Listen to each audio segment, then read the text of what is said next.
বিশেষ মারফত জানতে পেরেছি যে আমার বুথে আমার নিজের পরিবারের সকল মেম্বার সহ আরও কিছু লোকের নামে ফর্ম 7 অ্যাপ্লাই করা হয়েছে যে তাদের নাম কাটা হয়, কিন্তু তার প্রত্যেক অথেন্টিক। ইভেন আমার যে ফ্যামিলি আছে, আমার মা শিক্ষারত্ন পুরস্কার পেয়েছেন, আমার ফ্যামিলির অলমোস্ট সবাই পাসপোর্ট হোল্ডার। সুতরাং যারা বেঁচে আছে এবং অথেন্টিক সিটিজেন তারা, তাদের নামে ফর্ম 7 অ্যাপ্লাই করার জন্য আমি একজন যে বিশেষ ব্যক্তি করেছেন এটা, তিনি অন্যায়ভাবেই করেছেন, এটা পরিষ্কার একদম। সেই জন্য আমি তাদের প্রোটেকশনের জন্য এবং নিজের প্রোটেকশনের জন্য আমি থানায় একটা এফআইআর করি।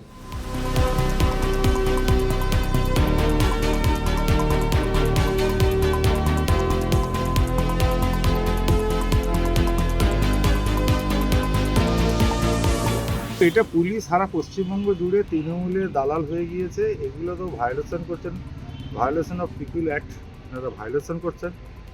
নির্বাচন দপ্তর ফর্মগুলো বের করেছেন কেন? ফর্ম 7 তো অবজেকশন দেওয়ার জন্য। ওনার মনে হয়েছে কেউ নামের গণ্ডগোল আছে, সেই জন্য উনি অবজেকশন দিয়েছেন। কী কারণে ওনাকে অ্যারেস্ট করা হলো সেটা পুলিশই বলতে পারবেন, এবং আমরা আমাদের অ্যাডভোকেট যারা আছেন ওনারা দেখছেন কী কারণে ওনাকে কী ধারা দিয়েছেন সেটা আমরা দেখছি। কিন্তু ওনারা পিপল অ্যাক্টকে পুরো ভায়োলেশন করছেন। এটা নির্বাচন দপ্তর তাহলে ফর্ম 6, 7, 8 এই সব ফর্মগুলো বের করতেন না। কেন করেছেন? তৃণমূলের দালাল হয়ে পুলিশ এই কাজগুলো করছেন। এটা কি পুরো রাজনৈতিক শিকার? পুরো রাজনৈতিক শিকার। নির্বাচন দপ্তরকে বুড়ো আঙুল দেখাচ্ছেন। এটা শুধু এখানে নয়, এটা গোটা রাজ্য জুড়ে বিজেপির একটা প্রক্রিয়া শুরু হয়ে গেছে যে করেই হোক মৃত মানুষদের, যারা জীবিত আছে তাদের নামগুলোকে কেটে মৃত মানুষে পরিণত করতে হবে। এই কাজের কর্মসূচি হিসাবেই কিন্তু এই কাজগুলো এরা করছে। অবাক করা ব্যাপার, যিনি বিএলও সাধারণ মানুষের হয়ে কাজ করছেন, তার পরিবারের নামেই মৃতদের তালিকায় চলে যাচ্ছে। মানে এর চেয়ে ভয়ানক জিনিস বিজেপি তৈরি করতে পারে এটা ভাবা যায় না।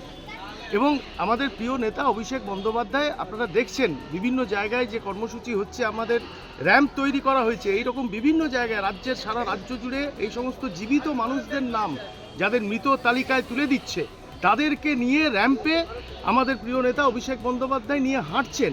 সুতরাং রাজ্যবাসীর কাছে এটা একদম পরিষ্কার, রাজ্যের মানুষের কাছে পরিষ্কার, এই বিজেপি নামক রাজনৈতিক দলটা যে করেই হোক পশ্চিমবাংলার ভোটার তালিকা থেকে মানুষের নাম বাদ দেবে, তার একটা পরিকল্পনা হিসাবে এই রকম কাজ চালিয়ে যাচ্ছে।